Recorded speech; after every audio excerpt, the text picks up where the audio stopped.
Yang di mana hujung-hujung sekali tetap dia cakap apa tau? Berdoalah kepada Kirby. Guys, benda ni aku rasa macam mengarut, tapi benda ni sangat-sangat real guys. Kadang kan ada juga sebab-sebab yang mengarut guys. Yang di mana ada yang bau busuk, dia nak bunuh sebab bau busuk. Dan ada juga budak ni dia suka bergaduh sesama sendiri dan dia juga nak bunuh budak tu guys. Tak ulu-ulu guys. Dia siap spendkan nama untuk dia nak target guys. Siapa yang dia nak bunuh.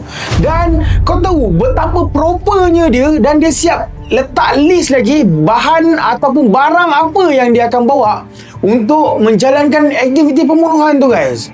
Okay, kau boleh tengok dekat situ. Siap ada sanitizer hand lagi. Lepas tu ada apa lagi? Ada spray asma, ada pisau dan pisau tambahan. Tak boleh pakai makeup guys. Gila guys. Kau bayangkan budak 15 tahun autism dah boleh ada pemikiran yang macam tu. Yang di mana hujung-hujung sekali tetap dia cakap apa tau? Berdoalah kepada Kirby.